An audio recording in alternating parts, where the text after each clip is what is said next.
आज हम राजस्थानी काल परंपरा के मध्यकालीन परंपरा में एक विशेष बिंदु पर चर्चा करने जा रहे हैं।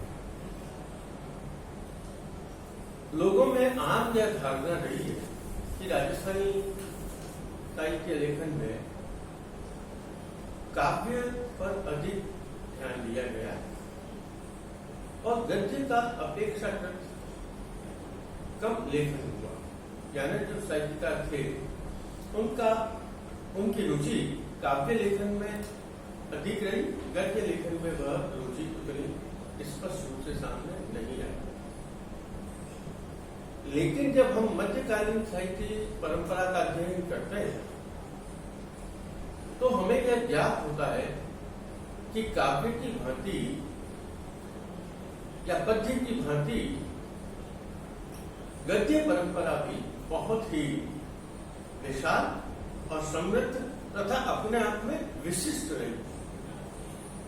कुछ गद्य विधाएं तो इस प्रकार की है जो हमें अन्य किसी भाषा के साहित्य में दिखाई नहीं दी,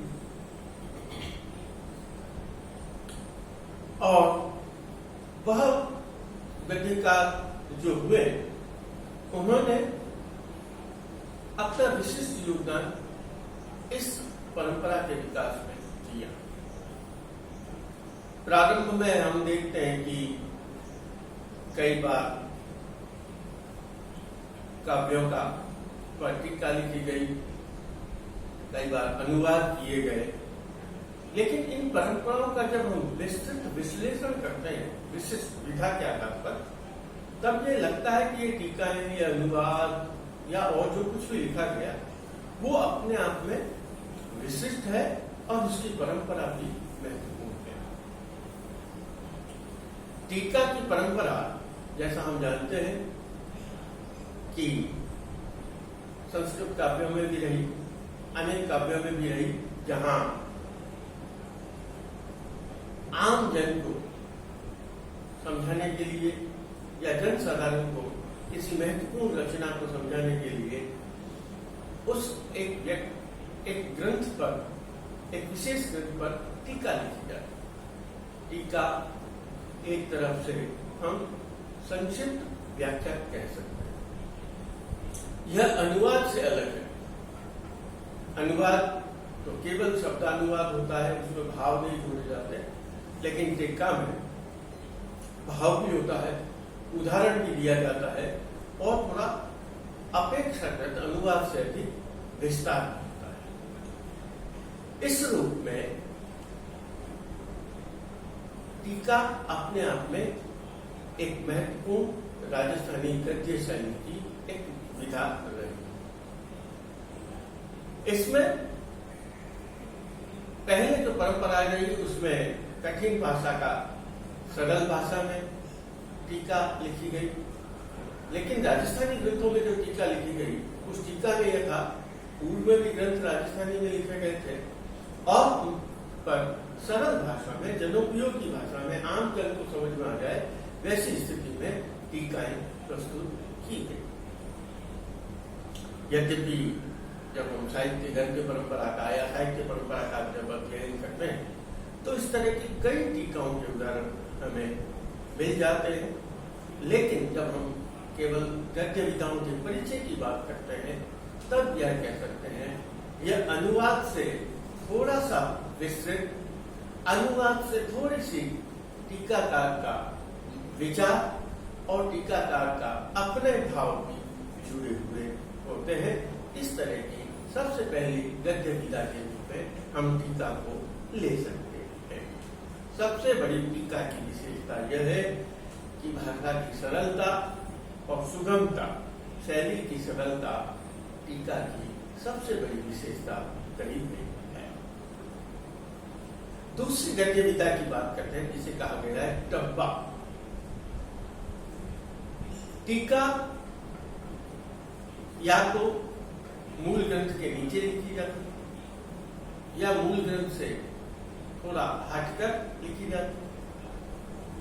लेकिन डब्बा एक सूक्ष्म रूप में, आज की दृष्टि से अगर जैसे मैं आपको समझाने की दृष्टि से करता हूं, जैसे हम फुटनोट लगाते हैं, बिल्कुल वो एकदम टीका फुटनोट नहीं, डब्बे को हम फुटनोट नहीं कर सकते। आपको उदाहरण की दृष्टि से कह रहा हूं, जहां हम मूल पाठ पर एक निशान अंकित करते हैं और उसके नीचे हम उसका उल्लेख करें, चाहे वो ग्रंथ का उल्लेख है, चाहे वो शब्द है, चाहे जो हम बात लिखना चाहते हैं, वो तारांकित जो शब्द होता है या जो बात हमें कहनी होती है उसे तारांकित कहा जाता है, वो डिब्बा।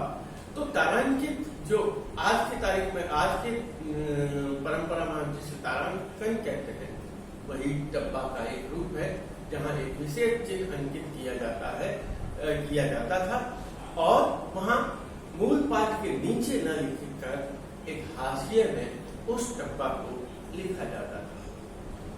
और डब्बा कभी कभी बिंदु रूप में होता है और कहीं कहीं वह एक वाक्य में भी उसको विस्तार दिया गया है। इस रूप में टीका से थोड़ा संक्षिप्त संकेत रूप में डब्बा, जो केवल विशेष अर्थ को प्रकट करने के लिए, विशेष संदर्भ को प्रकट करने के लिए या विशेष ध्यानाकर्षण करने के लिए यह डब्बा अंकित किया गया। यही डब्बा गद्य की सबसे संक्षिप्त विधा के रूप में हमारे सामने आता है। डब्बा से मिलती जुलती एक और विधा है, जिसे टिप्पण कहा गया है, और वो टिप्पण आज की टिप्पणी है।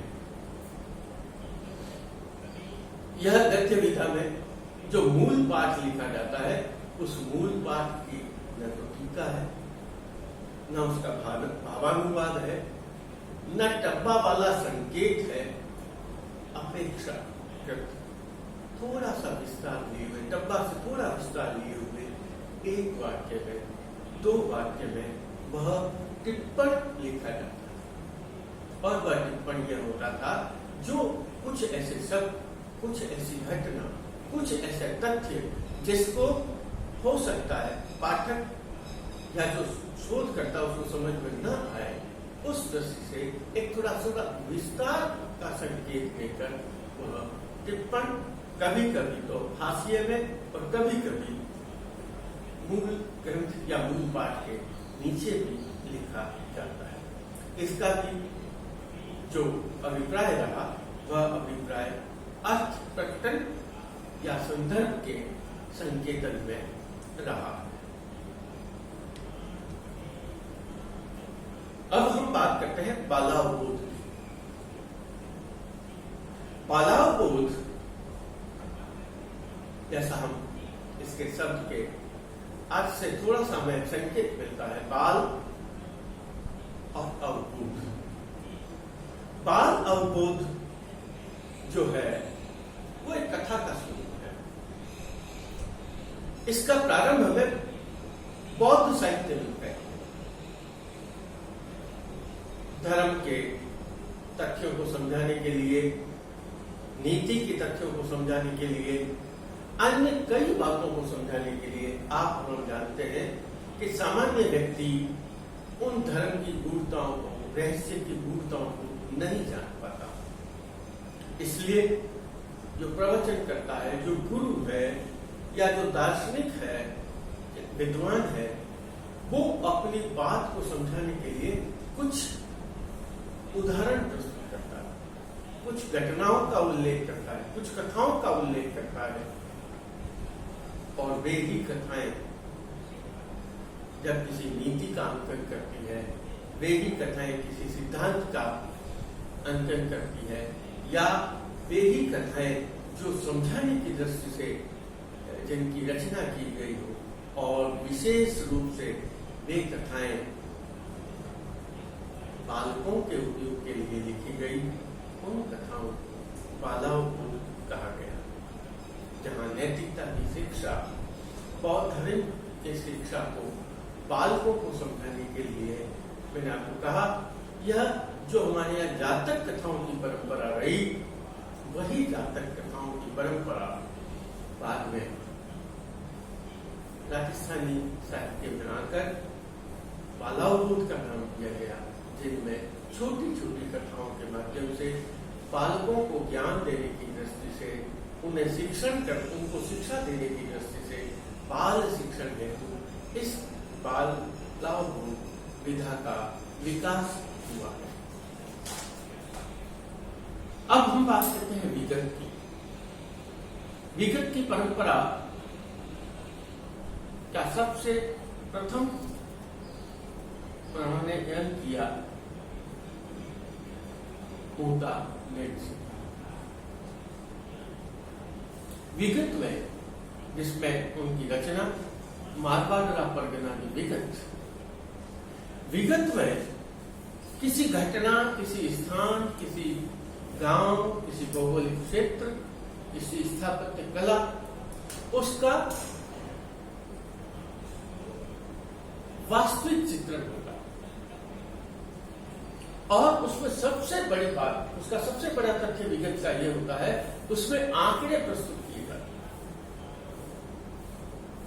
जैसे एक जनपद में कितने परगने में कितने गांव में कितने जातियां निवास करती है, प्रत्येक जाति में कितने पुरुष हैं, कितनी स्त्रियां हैं, कितने बालक हैं, कि उस गांव में कितनी खेती की जमीन है, कितनी सिंचाई की जमीन है, कितने तालाब है, कितने कुएं हैं, कितने मंदिर हैं, कितने पशु पक्षी उस समय कितने थे, या उसका लगान कितना, या किस हिसाब से, या गांव का शासन है कि जागीर है कि दान में दिया गया है, यह सभी वर्णन इस विगत में होता है। विगत लेखनकर्ता के पास अपने मन से या अपने हिसाब से लिखने के लिए कुछ नहीं होता। हाँ, जब वो किसी घटना का उल्लेख करता है या उस गांव का जो इतिहास प्रस्तुत करता है, उसमें कहीं थोड़ी बहुत लोक श्रुतियों या और जो बातें होती है उनको जोड़ा जा सकता है, लेकिन उसका भी अवकाश इसमें सबसे कम रहता है।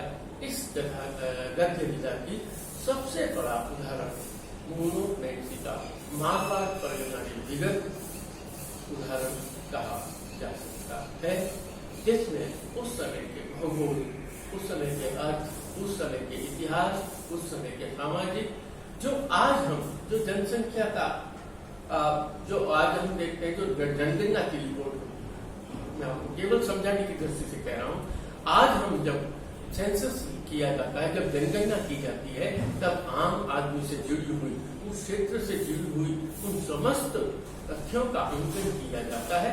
ठीक वैसा ही अंकन इस विगत में भी किया गया है। विगत के बाद हकीकत, जैसा आप और हम जानते हैं, हकीकत का मतलब होता है जो वास्तव में है। हकीकत, ये बात से हकीकत का मतलब होता है जब रचना का या कहने वाला जो अपने सामने घटना घटित हुई है, उसको हूबहू किसी दूसरे व्यक्ति के सामने प्रस्तुत करता है। वह कहने के हिसाब से जो हो सकता है, उसका लेखन भी किया जा सकता है, उसको हकीकत। उस हकीकत में जो वास्तविक वर्णन है, वही वर्णन किया जाएगा। उसमें कहीं भी, चाहे वह व्यक्ति है, चाहे वह युद्ध है, चाहे वह राज्य है, चाहे वह स्थान है, उसका जो वास्तविकता का चित्रण उसमें किया जा सकता है। इसकी सबसे बड़ी विशेषता है जो युद्धों का वर्णन किया गया था, उस युद्धों के वर्णन में इस हकीकत का, जैसा इस हकीकत की दृष्टि से आज मैं आपको समझाने की दृष्टि से कह सकता हूँ, जो डायरी लेखन, आज हम जो डायरी लेखन करते हैं, या कुछ सालों में जो लोगों ने डायरी लेखन किया, वो डायरी लेखन में थोड़ा सा भावना हो सकती है, लेकिन जो वर्णन किया गया वास्तव में वह हकीकत ही है। उसमें राजा महाराजाओं के दैनिक व्यवहार, दरबार की घटनाएं, उन सब की अब गद्य विधा की और छोटी सी, जिसमें मैं 3 को बात करूं, रुक्का और परवाना। रुक्का होता है एक किसी को एक स्मृति के रूप में कुछ लिख कर दिया, जिसमें उसको अधिकार है, संपत्ति है, कुछ भी है, भूमि है, कुछ है, उसे उसका अधिकार दिया जाता था, उसको रुक्का कहा जाता। उसमें व्यक्ति, उसमें देने वाले का नाम, घटना, क्या दिया या लिया गया है, क्या आदेश दिया गया है, उसे लिखा जाता था। और उस संबंध में उसका क्या होता है, कई बार तो साक्ष्य कागज पर भी होता था, या कई बार धातु के पत्र, ताम्र पत्र, ताल पत्र, इनमें भी लिखा गया, शिलालेखों में भी लिखा गया। इसको रुक्का कहा। अब है परवाना। परवाना एक संदेश, जब एक व्यक्ति दूसरे व्यक्ति को संदेश भेजने के लिए परवाना करता है, उसमें संधि, युद्ध, इन सभी बातों का उल्लेख किया जाता था। विशेष घटना के संबंध में यदि कोई प्रस्ताव हो, उस प्रस्ताव के संबंध में कहा परवाना भेजा जाता था। इसमें जिसको संदेश भी कह सकते हैं, और व्यक्ति विशेष उसे लेकर जाता था, और उस परवाना वाहक या संदेश वाहक का उस पर कोई भी आक्रमण नहीं करता था, और जिससे भेजा जाता था उसे वह स्वयं ले जाकर उसके हाथों में देते। इसे परवाना। अब एक इसी से जुड़ी, इनसे जुड़ी हुई, जो राज्य व्यवस्था से जुड़ी हुई एक और आदेश की बात है, जो गद्य विधा का रूप है, जिसे पट्टा कहा गया।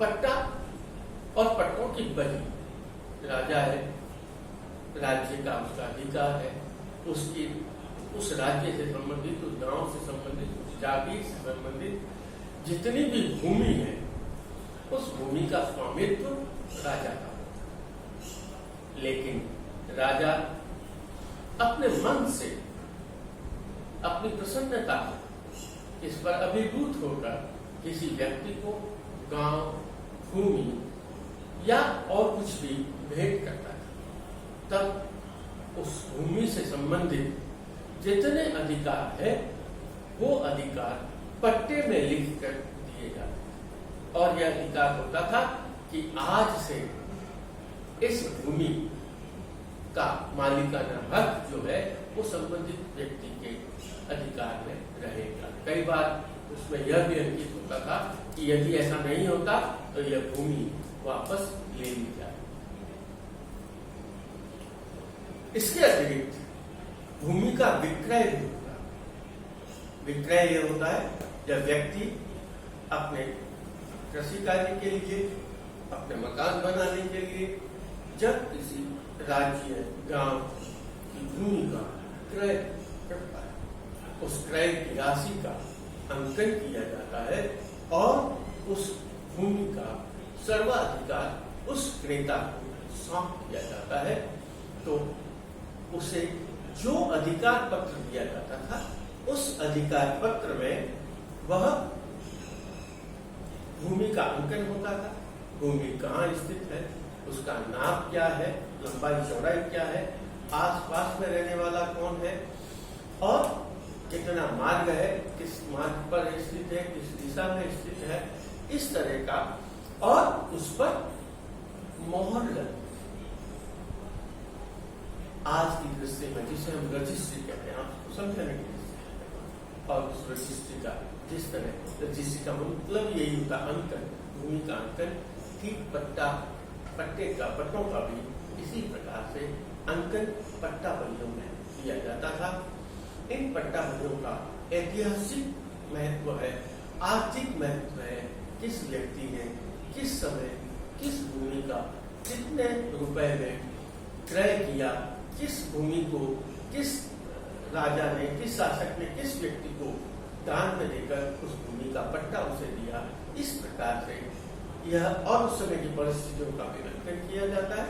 तो यह ऐतिहासिक दृष्टि से भी पट्टाबई बहुत महत्वपूर्ण रही। अब हम बात करते हैं गद्य साहित्य की सबसे सशक्त विधा बात है कहानियों का प्रारंभिक रूप। कहानियां तो आजकल लिखी गई, जिन्हें कथा कहा जाता है, लेकिन बातों का जो स्वरूप था वो वाचिक, केवल कहने सुनने की परंपरा में था। एक पीढ़ी से दूसरी पीढ़ी तक वह बात जाती रही और उस बात के जाने में वह इस प्रकार बात होती थी। और कथाओं के बहुत विविध विषय, ऐतिहासिक, धार्मिक, मनोरंजन, व्यक्ति प्रधान, जितने विषय हो सकते हैं उन सभी विषयों को हम देखते हैं।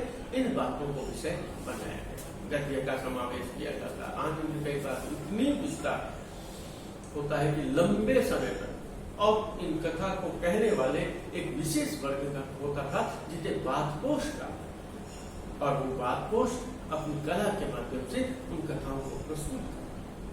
मनोरंजन, ज्ञान, इतिहास को समझाने की दृष्टि से, व्यक्ति के चित्रण की दृष्टि से इन कथाओं का बहुत विस्तार से बहुत विस्तार दिया गया और इनका बहुत ऐतिहासिक दृष्टि से और साहित्यिक दृष्टि से महत्व। अब है ख्यात। ख्यात शब्द कहने की दृष्टि से ख्याति से यहाँ प्रसिद्ध, यहाँ ख्यात से अभिप्राय नहीं है। ख्यात व्यक्ति, राज्य, युद्ध, जाति, वंश, इन सब को लेकर जो ऐतिहासिक पुष्ट तथ्यों को लेकर जो रचना लिखी जाती थी, जिनमें ऐतिहासिक तथ्यों की प्रधानता, जिनमें संदर्भों को दिया गया, ऐतिहासिक संदर्भों का अंकन किया गया, जिनमें सन और संवत को दिया गया, ऐसी रचना ख्यात का नाम दिया गया है। व्यक्ति इस गद्य में कहीं कहीं व्यक्ति चित्रण में, राज्य के चित्रण में जो ख्यात करता होता था, वह अपने मन से भी कहीं कहीं प्रसंगों को जोड़ता था, अपनी कल्पना का पुष्प जोड़ देता था। कई बार उसमें काल्पनिक या जो लोक श्रुति बातें हैं, उन लोक श्रुति बातों का भी समावेश करते हैं। श्री ख्यात में इस तरह की कई बातें उसमें दिखाई देती है जो कि हमें लगता है कि ये पारलौकिक तत्वों को उसमें समाहित किया। लेकिन जब हम दयाल दास की ख्यात पढ़ते हैं, मुंगियालों की ख्यात पढ़ते हैं, बांकीदास की ख्यात पढ़ते हैं, तब उसमें इस प्रकार के तथ्यों का उल्लेख हमें नहीं दिखाई देता। उसमें केवल ऐतिहासिकता के तथ्यों का भी समावेश किया गया। राजस्थानी इतिहास जानने की यदि कोई सबसे बड़ी विधा रही, उस विधा को हम ख्यात कह सकते हैं। और यह बातों से बिल्कुल भी। अब आता है विलास। विलास है व्यक्ति का चित्र। आज इसमें नायक प्रधान का चरित्र काव्य की यह एक परंपरा, चाहे वह गद्य में है, चाहे वह पद्य में है, चाहे गद्य पद्य मिश्रित है। इसमें एक व्यक्ति को प्रधान बनाया गया, जो शासक हो सकता है, गुरु हो सकता है, संत हो सकता है, कोई भी हो सकता है। उस व्यक्ति को, लेकिन जो प्रायः लिखे गए उसमें शासक के जीवन को आधार बनाया गया और उस विलास के आधार पर उसके व्यक्ति से जुड़ी हुई प्रमुख घटनाओं को या कहीं कहीं तो जो उनके जीवन की सबसे महत्वपूर्ण घटना है, उस घटना का अंकन उसमें किया गया है। यहाँ नायक चरित्र काव्य की विशेषताओं को लिए हुए रहा। दो राजस्थानी गद्य परंपरा में दो विलास महत्वपूर्ण है। वेद विलास, जुगल विलास भी है, और गद्य परंपरा में कहवाट विलास। इसमें राजा कहवाट सरवैया के जीवन को अंकित किया। इस प्रकार हम कह सकते हैं कि विलास नहीं है। अब आता है पट्टावली और गुर्रावली। पट्टावली और गुर्रावली जैन धर्म से जुड़ी हुई है। जब एक आचार्य अपने पद का त्याग करता है या उसकी मृत्यु हो जाने के कारण उसका शिष्य उसके पद को धारण करता है, आचार्य पद को, उस समय पट्टावली लिखी जाती है। उस पट्टावली में जो पूर्व में गुरु है उस गुरु की विशेषताएं, जो जिस शिष्य ने उस आचार्य पद को ग्रहण किया है उसके जीवन की विशेषताएं और उनसे जुड़ी हुई समकालीन जितनी भी परिस्थितियां, राज्य, जाति, धर्म, उस समय क्या क्या दान दक्षिणाएं निर्माण कार्य किया गया, उन सब का उल्लेख इस पट्टावली में किया। यद्यपि धर्म विशेष या संप्रदाय विशेष से जुड़ी हुई पट्टावली नहीं, लेकिन समकालीन उस रचना के समकालीन धर्म, समाज, संस्कृति और इतिहास का अंकन करने में यह पट्टावली पूर्ण रूप से सफल रही। अब बात आती है गुर्रावली। गुर्रावली भी मैंने आपको बताया, इसमें जो पाठ पर बैठता है, जो गद्दी नशीन होता है, उसका उल्लेख नहीं, बल्कि एक संत के या एक आचार्य के कितने शिष्य हैं, उन शिष्यों के आगे कितने शिष्य हैं, उन सभी शिष्यों की, गुरु शिष्यों की जो परंपरा रही, किसने कब दीक्षा ली, किसने कब जन्म हुआ, कब उसका मृत्यु हुई, इन सभी बातों का उस गुर्रावली में अंकन किया जाता है। यह सभी संप्रदायों में समान रूप से चलती है। उसमें भी यही है, उस युग की सामूहिक परिस्थितियों का अंकन किया जाता है। वंशा इस पीढ़ियों का उल्लेख किया जाता है। वंशावली में समस्त जातियों के जितने भी समाज है, जितने भी उनके कुटुंब है, जितने भी परिवार हैं, उन परिवार की पीढ़ियों की विगत, पीढ़ियों का वर्णन इन वंशावलियों में किया जाता है। एक वंश का कौन पुरुष सबसे पहला पुरुष रहा और आज के या उस लेखा उसमें कितने उनके संतान रही, सब कुछ रहा, उन सब का उल्लेख इस वंशावली में किया जाता है।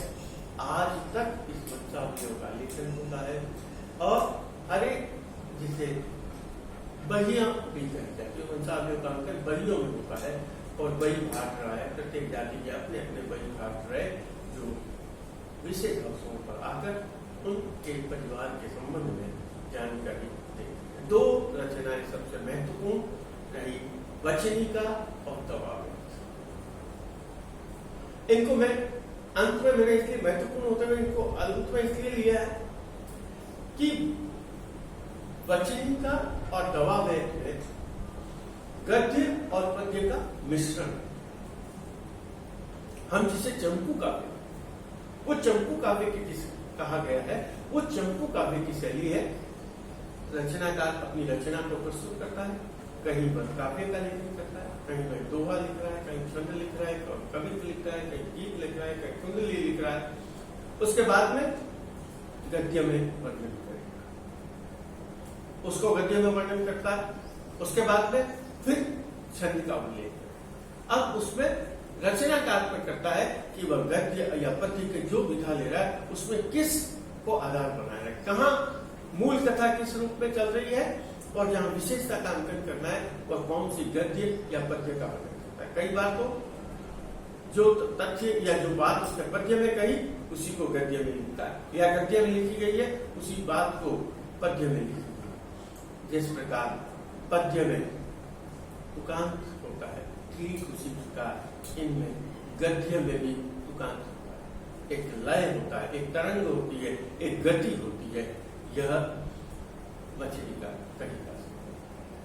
अचलदास खिचड़ी वचनिका शिवदास गार्डन की कही हुई जो है वह वचनिका परंपरा का सर्वश्रेष्ठ गुण है। अब इसके साथ जब मैंने जो प्रारंभ में कहा कि दवावेद भी इससे जुड़ी हुई है, फिर दवावेद और वचनिका एक क्यों नहीं कहा?